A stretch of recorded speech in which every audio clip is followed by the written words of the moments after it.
যে কোরআনের প্রচারে আমি নবী দাঁত দিয়েছি, যে কোরআনের প্রচার করতে যাই আমি পাথরের আঘাত খেয়েছি, যে কোরআনের প্রচারে যাই আমি 3 বছর জেল খেটেছি, যে কোরআনের প্রচারে যাইয়া উহুদের ময়দানে আমার মাথা ভেঙে গেছে, হাড্ডি ভেঙে, হেলমেট ঢুকা মাথা হাড্ডি ভেঙে গেছে, আমি নবী 3 ঘন্টা বেহুশ থেকেছি। এই কোরআনটা তার কাছে রেখে আসছি। এই কোরআন পড়লে তারে কেউ জেলে নিত না, কোরআন পড়লে তার চাকরি যাইত না, কোরআন পড়লে তার বেতন কমতো না, কোরআন পড়লে তার ইজ্জত কমতো না, কোরআন পড়লে কারে কেউ মারতো না, কোরআন পড়ার কারণে দাঁত দেয়া লাগতো না, রক্ত দেয়া লাগতো না, বরং কোরআন পড়ার সুযোগ ছিল। মসজিদে বইয়া বইয়া ফ্যানের নিচেও যদি পড়তো ওই মসজিদের বিল তার দেয়া লাগতো না। কেন মসজিদে কোরআন পড়ো ফ্যান লাগাইয়া, এই কথাও কেউ কইতো না। বরং এত সুযোগ সুবিধার পরেও সে আমার রেখে আসা কোরআনটাকে ধরে নাই। আমি আল্লাহ তোমার কাছে মামলা দিলাম, তার বিচারটা তুমি আগে করো। হাসরের ময়দানে প্রিয় নবী সাল্লাল্লাহু আলাইহি সাল্লামের সুপারিশ চান নাকি মামলার আসামি হইতে চান? তো সুপারিশ করবে কেমন? আপনি তো কোরআন ছাড়ছেন। আমার সামনে যারা আছেন আপনাদের আলহামদুলিল্লাহ অনেকের ছেলে মেয়ে বাচ্চা কাচ্চা নাতিপুতি আছে না, যে তাদেরকে কোরআন আপনি কি শিখাইছেন? প্রশ্ন আপনি নিজেরা করেন, আমার উত্তর দেওয়া দরকার নেই। আমার কাছে উত্তর যদি হ্যাঁ হয় যে হ্যাঁ হুজুর আলহামদুলিল্লাহ আমার ছেলে মেয়ে 4 জন 5 জন সবাই আমি কোরআন শিখাইছি, ওরা কোরআন পড়ে, নামাজ কালাম পড়ে, তাহলে আপনি আসামি হবেন না। রাসূল তো বলবে না যে হে কোরআন ছাড়ছে। আমার প্রিয় ভাই, যদি উত্তর হয় না শিখাই নাই, তাহলে হাজী সাহেব অপেক্ষা করেন, ও নামাজি আপনি মামলার আসামি। আমি প্রশ্ন করছি দোস্ত, আপনি নিজে কোরআন পড়তে পারেন কি? বিশুদ্ধভাবে অর্থ জানেন কি? বুঝেছেন কি? উত্তর যদি হয় হ্যাঁ হুজুর, আমি এখনো প্রতিদিন 5 আয়াত 10 আয়াত কোরআন পড়ি, কোরআন বুঝার চেষ্টা করি, কোরআন মানার চেষ্টা করি, তাহলে আপনি আসামি হবেন না। উত্তর যদি হয় না, আমিও কোরআন পারি না, বিশুদ্ধ পারি না, আমি অর্থ বুঝি না, অপেক্ষা করেন, আপনিও রাসূলের মামলার আসামি।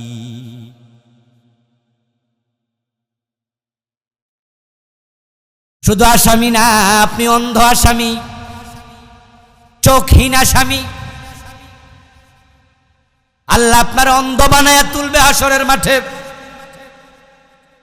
কোরআনে আল্লাহ বলেছে, ওয়ামান আ'রাদা আন যিকরি ফাইন্না লাহু মাঈশাতান দানকাও ওয়া নাহশুরুহু ইয়াওমাল কিয়ামাতি আ'মা। যে আমার জিকির, জিকির মানে কোরআন, ইলা যিকরুল লিল আলামিন, কোরআন জিকির বিশ্ববাসীর জন্য। জিকির মানে শুধু সুবহানাল্লাহ না, কোরআনকে আল্লাহ জিকির বলে। যে আমার জিকির থেকে, আমার নসিহত থেকে, আমার কোরআন থেকে চোখ ফিরায় রাখছিল। অঙ্ক পড়ছে, পড়তে পড়তে এমএসসি হয়েছে, কোরআন শিখছো না। ইংরেজি পড়তে পড়তে প্রফেসর হয়েছে, কোরআন শিখছো না। ইংরেজির গাদা গাদা বই পড়ে ব্যারিস্টার হয়েছে, কোরআন শিখছো না। ডাক্তার এসপিপিএস এপারসিএস হয়েছে, কোরআন শিখছো না। ইউনিভার্সিটির অর্থনীতির পিএইচডি হোল্ডার প্রফেসর হয়েছে, কোরআন শিখছো না। আল্লাহ বলবে তোরা আমি অন্ধ বানাইয়া দেব, অন্ধ। কারণ এই চোখ তোরে আমি দিছি। কত দুনিয়ায় লোক ছিল চোখ দেই নাই, আমি চাইলে ওর মতো তোরে বানাইতে পারতাম। তখন তুই আর গাদা গাদা বই পড়া ব্যারিস্টার হইতে পারতি না। তুই তো বেড়া অন্ধ, কিসের ব্যারিস্টার? ডাক্তার হতে পারতি না, প্রফেসর হইতে পারতি না, যদি চোখ আমি না দিতাম। আর যেই কিতাব আমি নাজিল করছি ওই চোখ দিয়ে সে কিতাব পড়স নাই, তোরা আমি আন্ধা বানাবো। কে বলতেছে? ওয়া নাহশুরুহু ইয়াওমাল কিয়ামাতি আমা, হাসরের দিন তাকে আমি অন্ধ বানায়া দেব।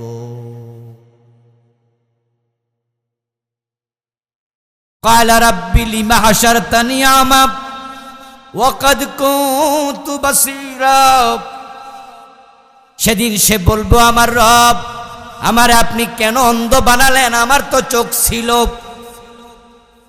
দুনিয়াতে আমি অন্ধ ছিলাম না, আজকে আপনি আমারে কেন অন্ধ বানালেন? আল্লাহ এবার জবাব দেবে, কাযালিকা আতাতকা আয়াতুনা ফানাসিতাহা ওয়া কাযালিকাল ইয়াউমা তুনসা। তোমার কাছে অনুরূপভাবে আমার কিতাব গেছিল, আমার আয়াতগুলা গেছিল, তুমি তা ভুলেছিলা, সেগুলোর প্রতি নজর দেও নাই, দুনিয়া দুনিয়া কইরা পাগল হয়ে গেছ, কোরআন শিখো নাই। তাই আজকে তোমার মতো বান্দা আমার দরকার নাই, আমি তোমাকে ভুলে গেলাম, তুমি আমার দিকে যেন তাকাইতে না পারো, তাই তোমারে চোখ দিলাম না। যে আমি আল্লাহর কিতাবের দিকে তাকায় নাই, সে আমার দিকে তাকানো কোনো দরকারই, চোখ আজকে দিবা না, যা তুই আমারে দেখতে পাবি না। যারা কোরআন আপনারা শিখেন নাই, এ ওয়াজ শুনে কি ভয় লাগে না? ভয় লাগা উচিত কিনা? সন্তানদের শিখাবেন, রমাদান সামনে, কোরআনের মাস, সন্তানদের শিখাবেন।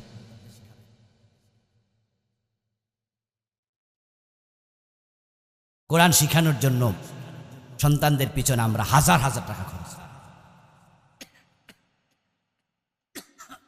আমার মেয়ে ছোট্ট, একবারে লাস্ট ওয়ান, আমার 5 সন্তান, ছোটটা বাড়ির পাশে এক ভালো মাদ্রাসায় দিয়েছে, ফার্ম গেট। ওর পিছনে আমার মাসে ওয়ানে পড়ে এখন 6 থেকে 7 হাজার টাকা খরচ, ওয়ান একটার পিছনে। আর বড়ডির পিছনে, বড় সাইডটা এক একটার পিছনে 10,000 12,000।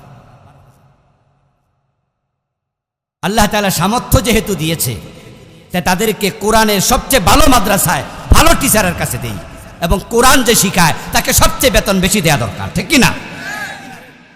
মূল্যায়ন করতে হবে। আল্লাহ আমারে যে টাকা দিছে, এই টাকা নিয়ে কি আমি কবরে যেতে পারবো?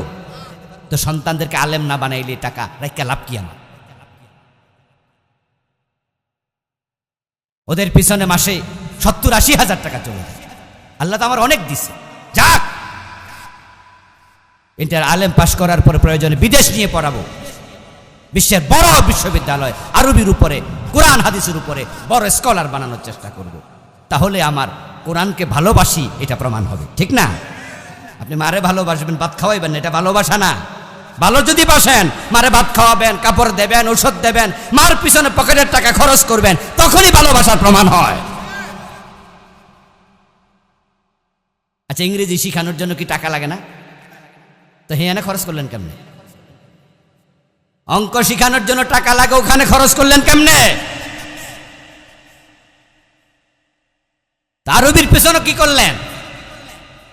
রমাদান আসছে, এই ওয়াজকে আজকে ভালো করে কলবে ঢুকায় বাড়ি যাবেন, হুজুর রাখবেন, নিজে প্রাইভেট পড়বেন। 80 বছর বয়স কি হয়েছে? কোরআনের ছাত্র মৃত্যু পর্যন্ত হওয়া যাবে। এখানে ছাত্র হওয়ার জন্য কোনো রেজিস্ট্রেশন নাই, ফর্ম ফিল আপ করার সিস্টেম নাই। এজন্য আপনি এখন প্রাইমারি স্কুলে যদি ভর্তি হন, যাইয়া আপনার দাড়ি মারি দেখা হেডমাস্টার দৌড় মারবো, বৌমা কি কয় চাচা, হে বলো ওয়ানে ভর্তি হইব। আপনারা কব না চাচা, আমার স্কুলে আপনার মতো বুড়া মানুষ ভর্তি করবো না, ফলা পাই না, আপনার দুষ্টামি করে আরো মনোযোগ নষ্ট হইব, আপনি প্রাইভেট পড়েন গা। কিন্তু কোরআনের মাদ্রাসায়, কোরআনের কাছে গেলে বয়স লাগে না। উতলুবুল ইলমা মিনাল মাহদি ইলাল লাহাদ। ইলম শিখো, কোরআন পড়ো, হাদিস পড়ো, তোমার দোলনা থেকে কবর পর্যন্ত। শিখার কোনো বয়স আছে? শুরু করে দেন, শুরু করে দেন, শিখতে শিখতে মরে যান। এই কিতাবের কাছে গেলে হেদায়েত পাবেন। এই কিতাব বড় দামি, শিখার জন্য, মানার জন্য ভালোবাসা নিয়ে এই কিতাবের কাছে যে দেয়, আল্লাহ কোরআনে বলেন আমি আল্লাহ নিজে তার দাম বাড়াইয়া দেই। ইয়ারফাইল্লাহুল্লাযীনা আমানু ওয়া উতুল ইলমা দারাজাত। যারা ঈমান পেয়েছে এবং ঈমানের পরে তারা কোরআনের ইলম শিখেছে, ইয়ারফাইল্লাহু দারাজাত, এমন লোকদের সম্মান আল্লাহকে আমি নিজে বাড়াইয়া দেই। আজকে আমি আপনাদের এখানে মাহফিলে আসছি, উদাহরণ দিচ্ছি বুঝেন। আসার পথে যদি কটিয়াদি বাজার পার হওয়ার পরে আমারে আপনাদের কটিয়াদি থানার পুলিশ ব্যারিকেড দিত। পুলিশ বলল, এই হুজুর দাঁড়ান, কোথায় যান? তা আমি বললাম যে আমি ফেকামারা মাহফিলে যাচ্ছি। বললো না, এই মাহফিল আপনি যেতে পারবেন। আমি কিন্তু সাথে সাথে চেয়ারম্যান সাহেবরে ফোন দিতাম, উনার মাহফিল তো, আমি কার বাড়িতে যাচ্ছি, কথা কয় না রে, কার বাড়িতে যাচ্ছি আজকে, উনার আমি ফোন দিতাম। উনি জানলো যে আমাকে প্রতিমধ্যে পুলিশ ধরছে, দিতে হবে না, হুজুর আপনি ঢাকা চলে যান, ফিরে যান। এই কথা শোনার সাথে সাথে চেয়ারম্যান সাহেব ওসিরে ফোন দিব, ওসি সাহেব হুজুরকে আমি দাওয়াত দিছি, আপনি বাধা দিচ্ছেন কেন? বললো না, এই হুজুর তো রাজনীতির ওয়াজ করে, এই হুজুর সরকার বিরোধী কথা কয়, এমন কিছু রিউমার আছে না। অথচ আমরা কি সরকার বিরোধী কথা বলি? কারণ সরকার তো শুধু আওয়ামী লীগের সরকার, আমাদের সরকার না, সরকার তো সবার সরকার। এগুলো হলো অনেকেই আমাদের বিরোধিতা করে না বুঝা। আমরা সরকার বিরোধী না, আমরা অন্যায় বিরোধী। অন্যায় বাবা করলে বাবার বিরুদ্ধে কথা বলা লাগবে। সরকার তো আমারও সরকার, ভালো কাজ করলে প্রশংসা করব, অন্যায় করলে বিরোধিতা করবো, এটা আমার ঈমান। ওসি সাহেব বললো যে না না, উনি রাজনীতি করে, উনি এই করে ওই করে। চেয়ারম্যান সাহেব বলবে আমি দাওয়াত দিছি, কি করে এটা আমি বুঝবো না, আপনি ধরেন কেন? উনি মোটর সাইকেল লয়ে দৌড় মারে যান, যাই উনি আমার নিয়ে আসবে, এটাই তো স্বাভাবিক। আমার বন্ধু যদি দাওয়াতটা উনার বাড়িতে না হতো, অন্য কোনো এলাকায় যদি বাধা দিত, তাহলে এই চেয়ারম্যান কি মাথা গামাইতো? দেখেন, আপনি যখন কোরআন পড়েন, কোরআনের কাছে যান, তখন আপনি আল্লাহর মেহমান হয়ে যান। তাই তো তার সম্মান আল্লাহ কেমনে বাড়ায়া দেয়। রাসূলুল্লাহ সাল্লাল্লাহু আলাইহি সাল্লাম বলেন, ইন্নাল্লাহা লাতাদাওয়াজ ইন্নাল মালাইকাতা লাতাদাওয়াজনি হাতা হারদান লিতালিবিল ইলমি। যখন কোরআন শিখার জন্য কেউ ঘর থেকে বের হয়, আল্লাহ ফেরেশতাদেরকে বলে, ও ফেরেশতারা, সে তো আমার জান্নাতের দিকে আসতেছে, সে তো আমার দিকে আসতেছে, তার পায়ের নিচে তোমরা পাখা বিছায়া দাও। কোরআন শিখতে গেলে শিখা থেকে আল্লাহ সম্মান বাড়ায় দেয়। আর যখন আপনি শিখবেন, আপনি আলেম হবেন, কোরআনের জ্ঞানে জ্ঞানী হবেন, আমার রাসূলুল্লাহ বলছে আপনার সম্মান কেমন শুনুন। ক্বালান নবিয়্যু সাল্লাল্লাহু আলাইহি ওয়াসাল্লাম, আল মাহিরু বিল কুরআনি মা'আস সাফারাতিল কিরামিল বারারা। যে ব্যক্তি কোরআনের পণ্ডিত হবে, প্রতিটা আয়াতের অর্থ জানে, তাফসির জানে, যে কোনো মাসলা জিজ্ঞাসা করলে বলতে পারে আলহামদুলিল্লাহ আলহামদুলিল্লাহ। যারা বিভিন্ন কামেল মাদ্রাসায় হাদিস পড়ায়, বিভিন্ন দাওরা মাদ্রাসায় মুহাদ্দিসি করে, মুফতিগিরি করে, আমরা যে কোনো মাসলা তাদের কাছে নিলে তারা বলে দেয়, প্রয়োজনে একটু সময় নেয়, কিন্তু তারপরে কই বিকালে বলতেছি। তারা জানে, গবেষণা করে বলে দেয়। যারা এই জাতীয় গবেষক হয়, আমার রাসূল বলেন তারা হয়ে যায় আল্লাহর নৈকট্য প্রাপ্ত ফেরেশতাদের মতো দামি।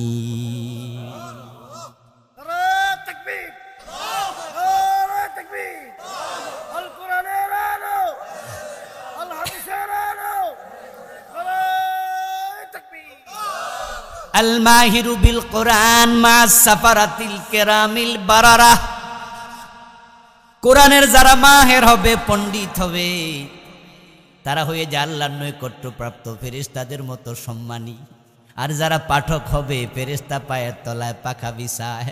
আর যারা কোরআন নিয়ে মরবে, ফেরেশতারা সালাম দিতে দিতে আল্লাহর জান্নাতে পৌঁছায়া দেবে। এবং জান্নাতে যাওয়ার পরও ফেরেশতারা তাদেরকে বলবে, ইকরা ওয়ারাত্তিল কামা কুনতা তুরাত্তিলু ফিদ দুনিয়া ফাইন্না মানজালাতাকা ইনদা আখিরি আয়াতিন তাকরাউহা। ওয়াল্লাহর বান্দা, দুনিয়া যেমন কোরআন পড়েছো তার দিলের সাথে এখানেও কোরআন পড়তে থাকো। এক আয়াত পড়বে, জান্নাতের উচ্চতা এক মর্তবা বেড়ে যাবে। বলতে থাকবে, পড়তে থাকো, যেখানে তেলাওয়াত শেষ তোমার জান্নাত সেখানের উচ্চতায় গিয়ে পৌঁছবে।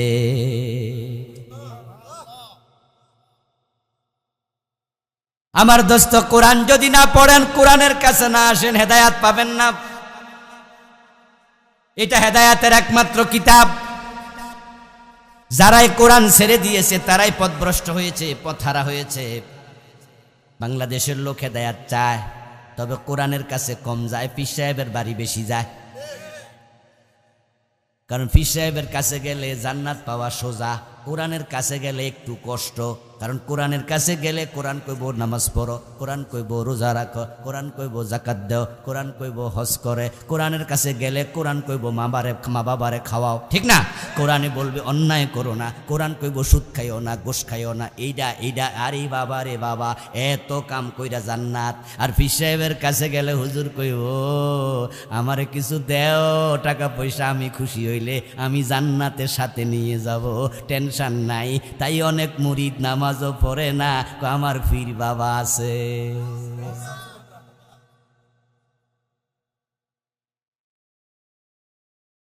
রাগ করেন না, বুঝানোর জন্য বলছি, নাম বললে বুঝতে সুবিধা, এজন্য বলছি। গত 10-12 দিন আগে 18 মাহফিল হয়েছে। দু একজন মুরিদ এখানেও থাকতে পারেন, থাকেন। বিভিন্ন পীরের মুরিদ বাংলাদেশে আছে, ওদের সাথে আমার কোনো ঝগড়া নেই পার্সোনাল। তো ওখানে মাহফিল 18 দরবারে, এই গত সপ্তাহের কথা বলছি, 8-10 দিন হলো আর। মাগরিবের পর এক বক্তা ওয়াজ করছে, ওখানকার এক আলেম আমারে ফোনে জানাইল, বক্তা ওয়াজ করতে গিয়ে বলতেছে জাকিরিন ভাইয়ারা, ওখানে তো বিশ্ব জাকের মসজিদ, এজন্য ওরা কি ডাকে জাকিরিন, জাকিরিন ভাইয়ারা আপনারা নিশ্চিন্তে থাকেন, পীর বাবা আপনাদেরকে সাথে নিয়ে জান্নাতে যাবে। কি কয় হেরা? কইছে সুবহানাল্লাহ, আপনারা কোন নাউজুবিল্লাহ, হেরা তো শূন্য সুবহানাল্লাহ কইছে। এবং নিশ্চিত থাকেন, বক্তার ওয়াজের স্টাইল কি, উনি কইছে টেনশন করেন, আপনারা নিশ্চিন্তে থাকেন, জানগা।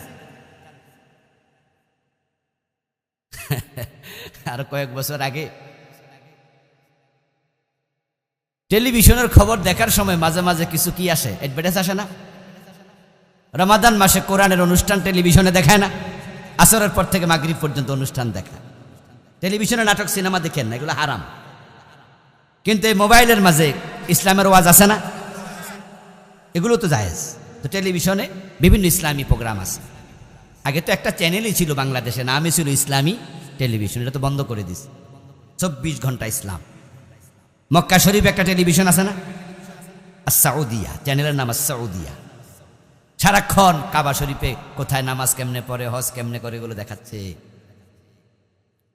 মালদ্বীপে আমি এক দ্বীপ থেকে আরেক দ্বীপে যাচ্ছি, মালদ্বীপ তো দ্বীপের দেশ। তো যাওয়ার পথে নৌকার জন্য একটু অপেক্ষা করছি, ছোট্ট ছোট্ট নৌকা, লঞ্চ আছে, ঘাটে বসে অপেক্ষা করছি। এর মাঝে দেখি টেলিভিশনে নামাজ, কিভাবে নামাজ পড়তে হয়, রুকু করতে হয়, এগুলো দেখাচ্ছে টেলিভিশন। তা আমি ওখানকার এক বাংলাদেশি বাইরে বললাম যে এত সুন্দর করে দেখাচ্ছে, এখানে কি ইসলামী টেলিভিশন আছে?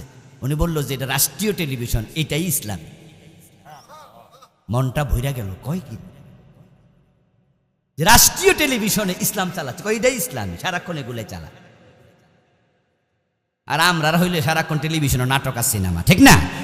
আচ্ছা, বলতেছিলাম খবরের মাঝখানে দেখি এক অ্যাডভার্টাইজ আছে, এক বুড়া বেড়া বলতেছে যে ভোলারে বলতেছে বিদেশ তুই আসত, আমি ঢাকার পাশে একটা জমি কিনমু, বিল্ডিং বানামু, তা আমারে টাকা ফাড়া। আরেকজন এসে বলছে চাচা আপনি যদি অমুক জায়গায় প্লট কিনেন তাহলে সেখানে প্লট বিল্ডিং বানাবেন, তাহলে আপনি নিশ্চিন্তে থাকবেন। উনি কয় তাই নাকি, তাহলে ধরেন টাকা লইয়া যান। এটা দেওয়ার পরে এক বোতল ছোট সরিষার তেল দিছে, কয় তাহলে আপনি নিশ্চিন্তে নাকে তেল দিয়া।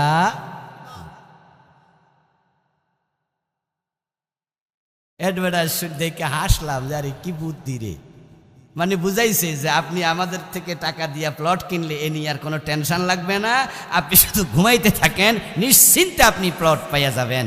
তাও বক্তা ওয়াজ করতেছে, হে জাকিরিন ভাইয়েরা আপনারা নিশ্চিত থাকেন, পীর বাবা আপনাদেরকে সারা জান্নাতে। ওই বেড়ার মতো নাকে তেল দিয়া ঘুমাইতে থাকেন, নামাজ রোজা আর বেশি না করলে অসুবিধা, পীরের পায়ে সেজদা মারেন অসুবিধা। ব্যাখ্যা করে নাই আর কি, নামাজ রোজা লাগবে না বলে নাই, কিন্তু আমি বলতেছি এই মিয়া নামাজ রোজার পরেও সবাই জান্নাত পাবে, তুমি পাইলা কোথায়? কত নামাজের জন্য ওয়াইল দোজক আছে না নাই? ফাওয়াইলুল লিল মুসাল্লিন, কত নামাজি জাহান্নাম। যেই লোকরা মাগনা জান্নাত খোঁজে, সহজে জান্নাত পেতে চায়, তারা কোরআনের কাছে কম যায়, কারণ কোরআনে গেলে এত আমল এত আমল। আর পীর সাহেব হুজুরের কাছে গেলে জান্নাত বড় সোজা।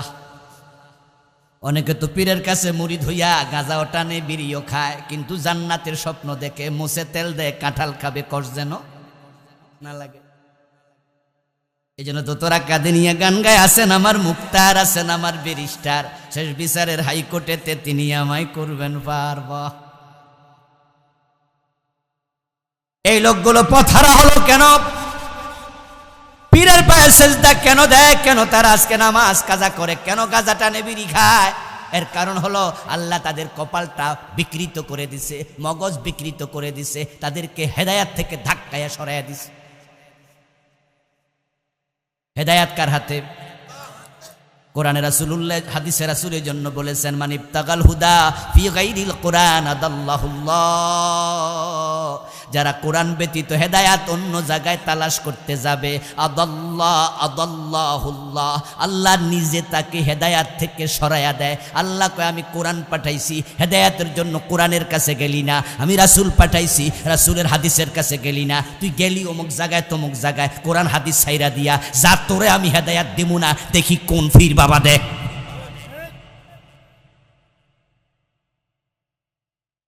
আমার আলোচনা যারা শুনছেন সবাই হেদায়াতের পথ পাওয়ার অন্তরে শখ আছে না নাই? তাইলে কার কাছে যাবেন? পীর বাবার কাছে না কোরআন হাদিসের কাছে? হ্যাঁ, কোরআন হাদিস পড়বেন, ধরবেন, এরপরে হক্কানি পীর পাইলে উনার তালিম তারবিয়ত উনার সাথে সহবত রাখতে পারেন, মানা নাই। কিন্তু হেদায়াতের জন্য পীরের কাছে যাইয়েন না। পীরের হেদায়াতটাও কার হাতে? আর সে হেদায়াত রাখা আছে কোরআনে। যে সমস্ত লোকেরা কোরআন ছেড়ে হেদায়াতের জন্য মাজারে গেছে, পীরের কাছে গেছে, তাদের অধিকাংশ মুশরিক হয়ে গেছে। তাই তারা পীরের পায়ে সেজদা দেয়। পীরের পায়ে সেজদা দিলে ঈমান থাকে, এটা শিরিক। ওরা কপাল পরা শিরিক কারে কইলেই তো বোঝে না। তখন তারা বাড়িতে বইয়া বইয়া পীর বাবার তাওয়াজ্জু নেয়। পথ হারাইলেও পীর বাবারে জিগায়, পীর বাবা আমার পথ দেখাইয়া দেন। অথচ পীর কই কো মাটির নিচে, ওই মাটির নিচেতে পথ দেয়াবো কেমনে? তার আকীদা এত বিভ্রান্তি ঢুকছে, সে পথহারা শিরিক আর বোঝে না।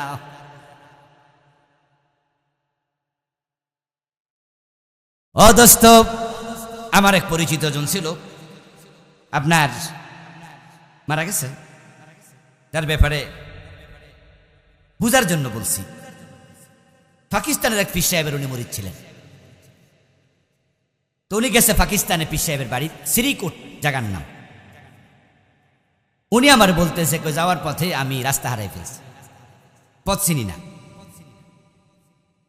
তা আমি বললাম পথ না চিনলে মানুষের জিগাইলে তো সারে, ওই এলাকায় কি মানুষ নাই? আছে, কিন্তু জিগাই নাই। তো না জিগাইলে কি হয়েছে? আমি বলছি আব্দুল কাদের জিলানী আমার পথ দেখাইয়া দেন। কিছুক্ষণ পরে পথ পাইয়া গেছি। আমার সিনিয়র ছিল। আমি বললাম, বড় ভাই, আব্দুল কাদের জিলানির কাছে পথ খুঁজলেন, আল্লাহর কাছে কইলেন না যে আল্লাহ আমারে পথটা দেখাইয়া দাও। আল্লাহ একজন মানুষ পাঠাইতো, একজন পরিচিত কাউকে পাঠাইতো, কোনো এক ব্যক্তির উসিলা আল্লাহ পথ দেখাইয়া দিত। কিন্তু আব্দুল কাদের জিলানি থাকে ইরাকে, কবরস্থানে মাটির নিচে শুয়ে আছে। আপনি উনার কাছে চাইলেন, ঈমান আপনার থাকবে? মরা বেড়া আপনার কেমনে পথ দেখাবে? কই তোমার একটা সমস্যা, তুমি বুঝতেই চাও না। উনি অনেক বুঝছে, আমি বুঝতেছি। সন্তান হয় না পীরের কাছে, মরা পীরের কাছে গিয়ে সন্তান চায়, এমন লোক বাংলাদেশে আছে না নাই? ও বেটা শিরিক কেন করলো?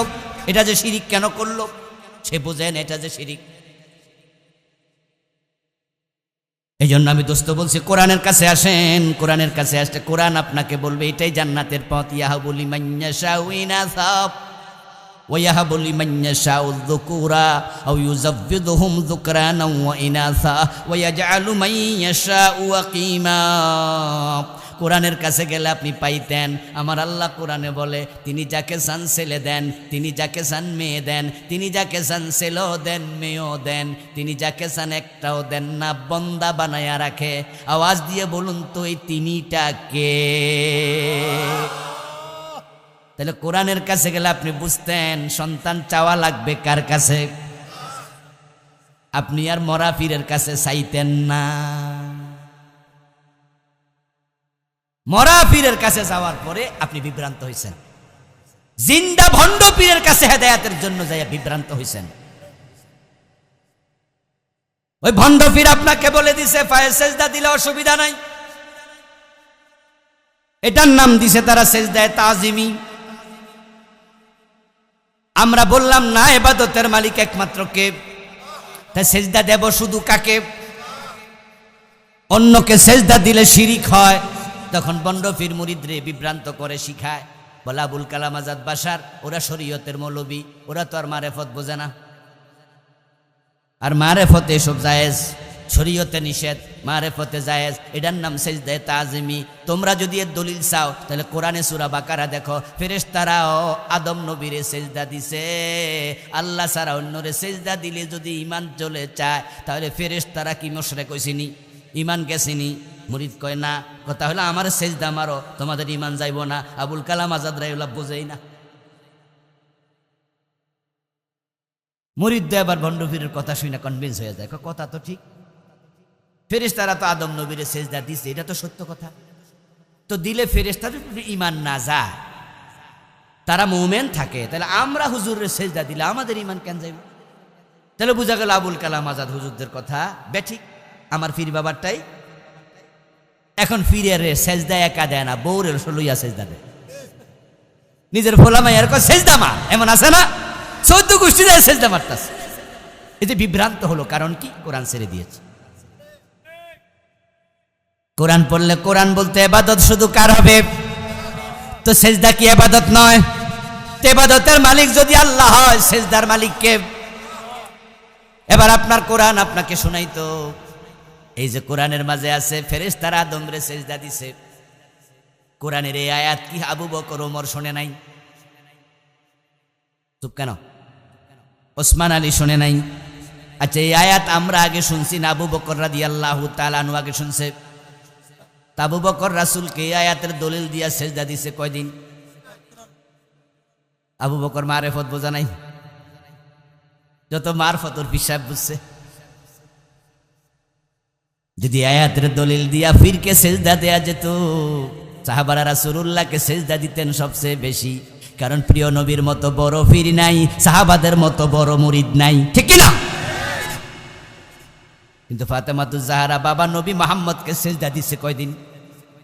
মা আয়েশা সিদ্দিকা স্বামী মুহাম্মদ নবীকে সেজদা দিছে কয়দিন?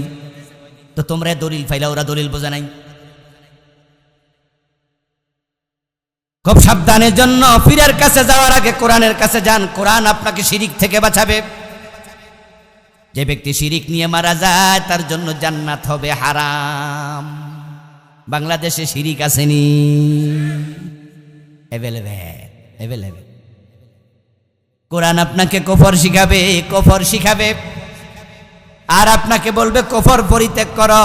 এবার বলুন তো বাংলাদেশে কুফর আছে কিনা? এখন তো স্কুলের সিলেবাসে পর্যন্ত শিরিক কুফর ঢুকাইতেছে। এই মুসলমান ভাইরা সাবধান হয়ে যান। বাড়িওয়ালা ঘুমাইলে চোর ঢুকে মালামাল নিয়ে যায়। মুসলমান তোমরা ঘুমায়া থাকলে তোমাদের ঈমান বাংলাদেশে চুরি করার ষড়যন্ত্র শুরু হয়েছে।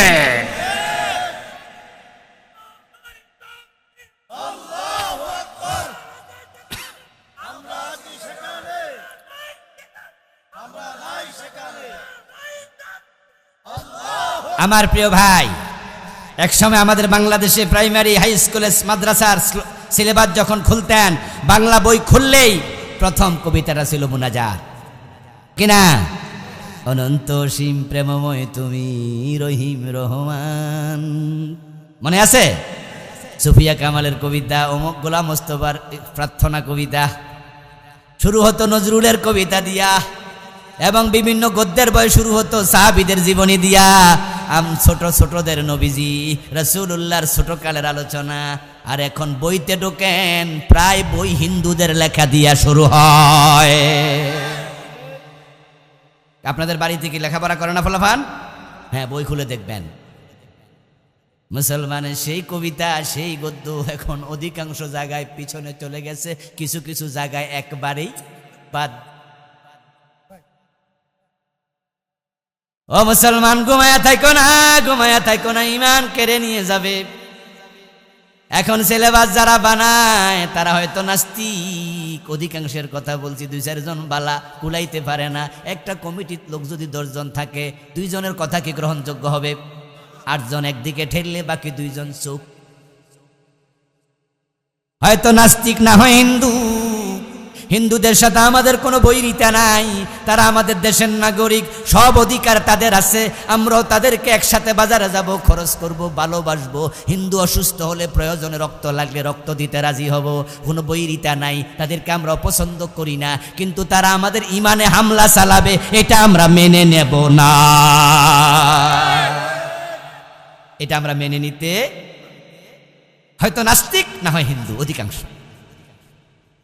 এজন্য কয়েকদিন আগে গত বছর সিলেবাসে ঢুকাইছে বিবর্তনবাদ, কুফর।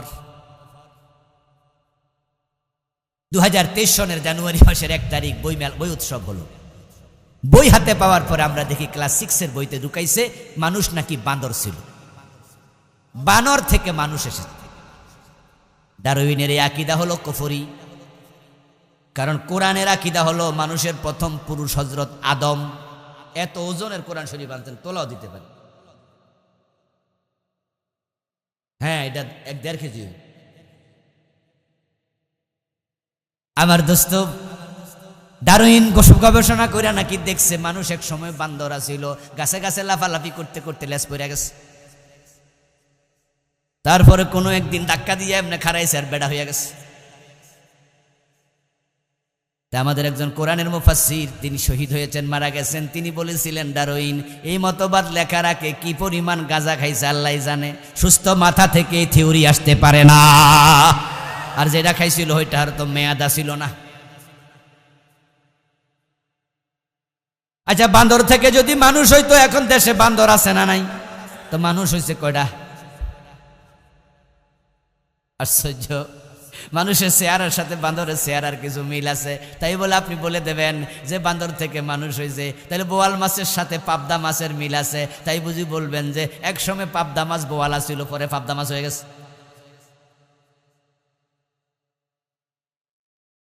আল্লাহ তাআলা সূরা নিসাতে কি বললেন? ইয়া আইয়ুহান নাসু তাকু রাব্বাকুম আল্লাযী খালাকাকুম মিন নাফসিন ওয়াহিদা ওয়া খালাকা মিনহা যাওজাহা ওয়া বাসসা মিনহুমা রিজালান কাসীরান ওয়া নিসা। ও মানুষেরা, তোমাদের আল্লাহকে ভয় করো, রবকে ভয় করো, আর জেনে রাখো তিনি তোমাদেরকে একটা প্রাণ থেকে সৃষ্টি করেছেন। যা থেকে সৃষ্টি করেছেন তার স্ত্রীকে। প্রথম প্রাণ আদম, উনার বাম্পাজরের হাড্ডি থেকে বানাইছে উনার স্ত্রী। তারপরে দুজন থেকে কোটি কোটি মানুষ। তাহলে মানুষের শুরুটা বান্দর থেকে না আদম থেকে? এই কথা বললেন কে? আর ডারউইন কি বলল? এখন আমরা কারটা গ্রহণ করব? কেউ যদি ডারউইনেরটা গ্রহণ করে আল্লাহটা বাদ দেয়, সে মোমেন না কাফের? তো এটা সিলেবাসে ঢুকাইলো কারা?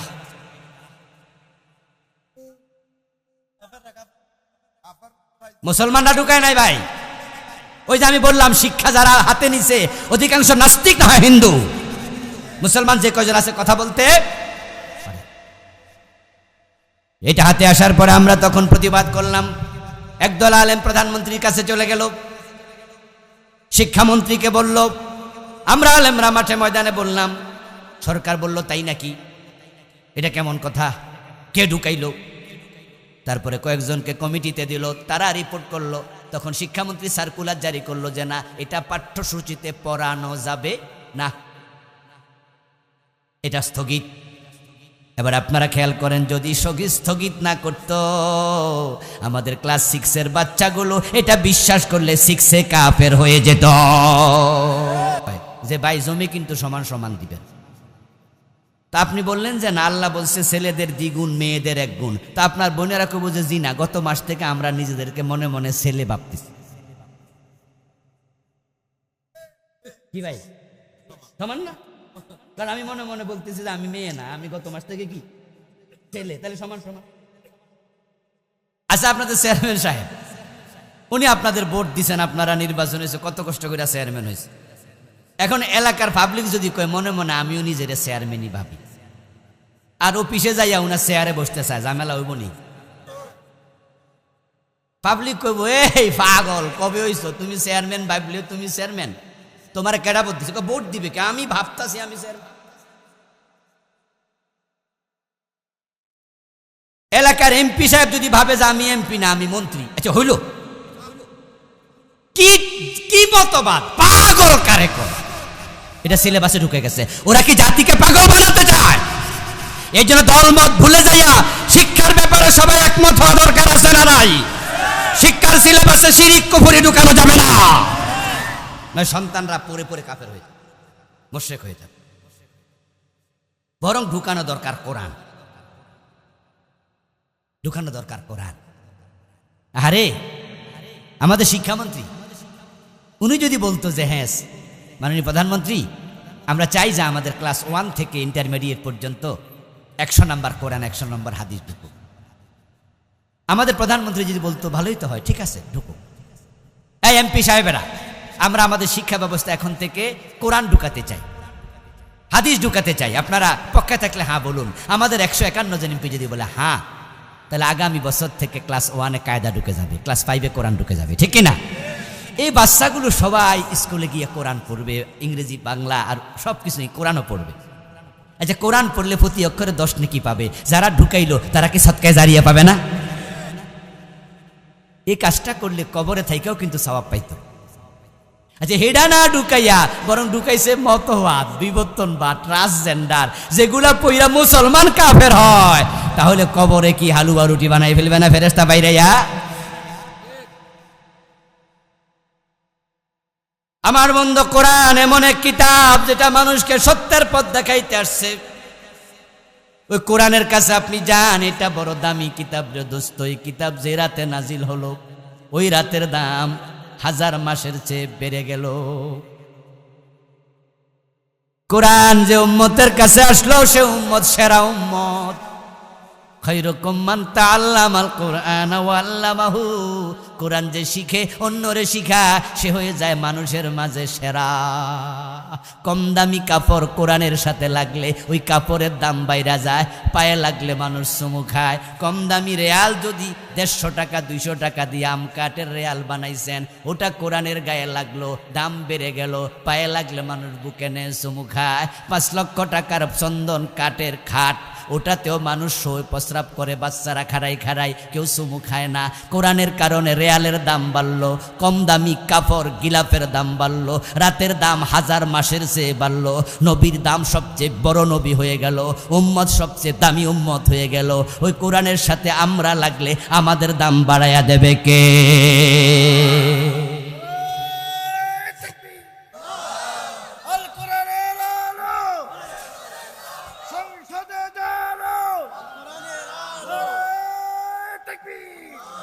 আর কোরআন ছাড়া সন্তানকে শিক্ষিত বানাবেন, অবস্থা কিন্তু খুব খারাপ।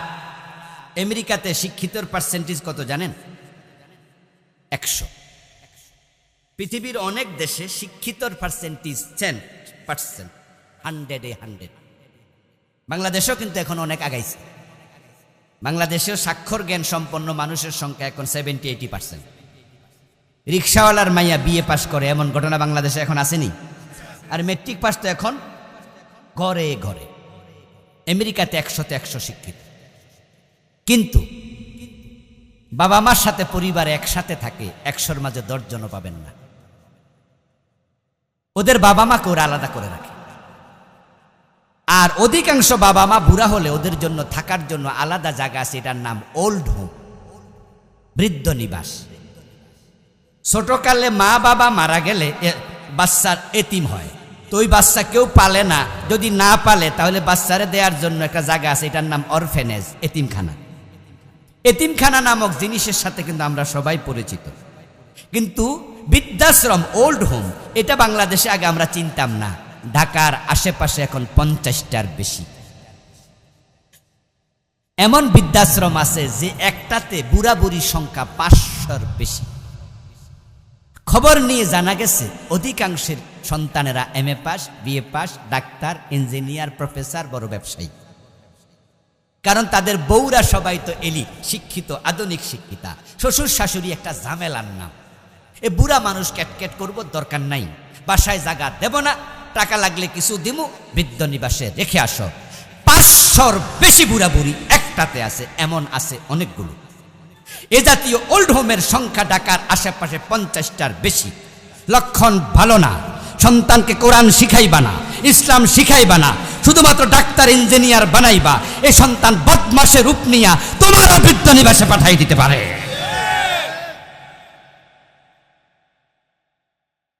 আজ যে সন্তানকে আপনি কোরআন শিখাবেন, ওই সন্তান আপনাকে বৃদ্ধ নিবাসে পাঠাবে। এমএ পাস, বিএ পাস, ডাক্তার, ইঞ্জিনিয়ার, শিক্ষিত, বিড়ি টানে, মদ খায়, বাংলাদেশে এমন আছে কিনা? আছে। গডলিভ কোম্পানি, আরো কি কি সিগারেট আছে দামি দামি, এক একটার নাম নাকি 18 টাকা, এক ফ্রিজের দাম 20 টাকা, 25 টাকা, 30 টাকা। এই যে বিড়িগুলা খাচ্ছে, সেখানে রিক্সাওয়ালা খাইতে পারে এত দামি 40 টাকা 50 টাকা একটা, এক প্যাকেটের দাম 300, 500, 250।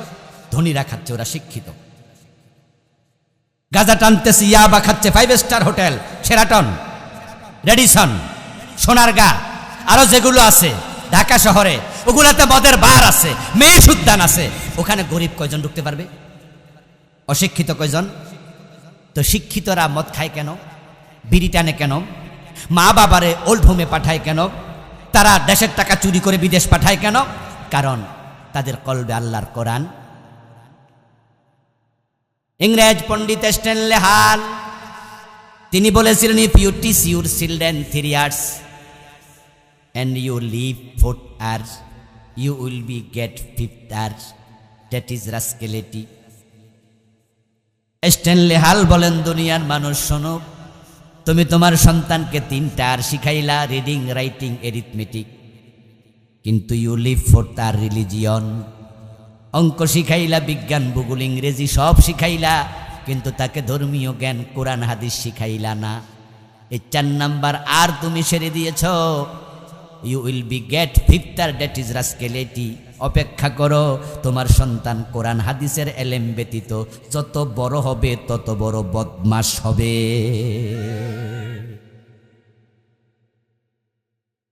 এজন্য কোরআন কোরআন কোরআন কোরআন আঁকড়াইয়া ধরেন, আঁকড়াইয়া ধরেন, আঁকড়াইয়া ধরেন। শিরিক আছে, বেদাত আছে, হারাম আছে, বর্জনীয় কত কাজ আছে, কোরআন হাদিস আপনাকে বলবে। আজকের মাহফিল থেকে আমরা এই শিক্ষা নিয়ে বাড়ি যেতে চাই।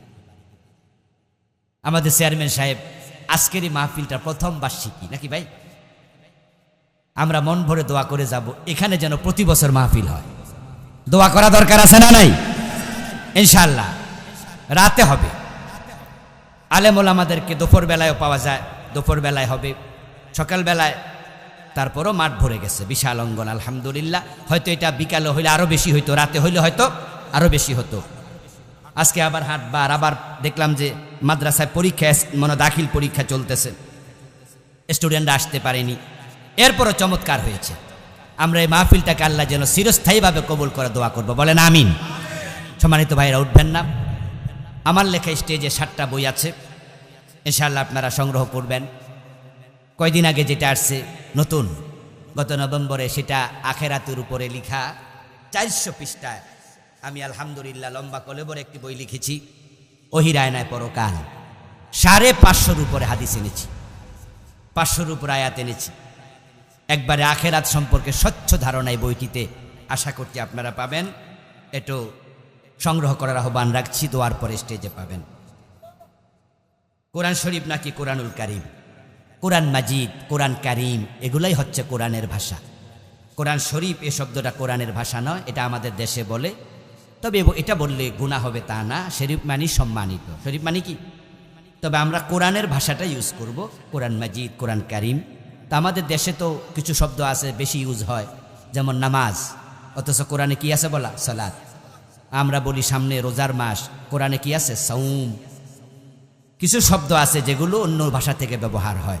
একথার অর্থ এই না যে নামাজ বললে গুনাহ হবে, নাকি রোজা বললে গুনাহ হবে, তো শরীফ বললে গুনাহ হবে, এটা নয়। কিন্তু কোরআনের ভাষা হচ্ছে কোরআন মাজিদ, কোরআন কারীম। জি, ধন্যবাদ। একজন ভাই প্রশ্ন করেছেন, স্বামী স্ত্রী ঝগড়া করলে শ্বশুর বাড়ির লোক এসে মেয়ের জামাইকে মারলে ইসলামে কি গ্রহণযোগ্য? এটাও কি আমারে জিগান লাগবো যে জামাইরে মারছে? এটা কি কথা হইল? যে ভাই মাইর খাইছে হে মনে কওয়ার জায়গা পাইছে না, এই জন্য হুজুরের মুখ দিয়ে একটু রাগটা ঝাড়তাছে। আর বউ 3 থেকে 4 বার তালাক দিয়ে আবার বউ ঘরে আনলে ইসলামের দৃষ্টিতে কি? হের বিয়ে হয়েছি না, আগে খবর নিয়েন। 3-4 বার তালাক দিয়ে আবার বউ লইয়া ঘর করে, আজীব মানুষ তো। মহিলারা তালিম করলে এদের গলার আওয়াজ পুরুষের কানে গেলে ইসলামের দৃষ্টিতে গ্রহণযোগ্য কিনা? মহিলা তালিম করবে আস্তে আস্তে, তবে তাদের কণ্ঠস্বর পর্দার অংশ না, মোলায়েম কণ্ঠ পর্দার অংশ। মা আয়েশা কথা বলতেন, পুরুষ সাহাবীরা ওনার থেকে বিভিন্ন প্রশ্ন করে জানতো, উনার কণ্ঠ কি শুনতো না?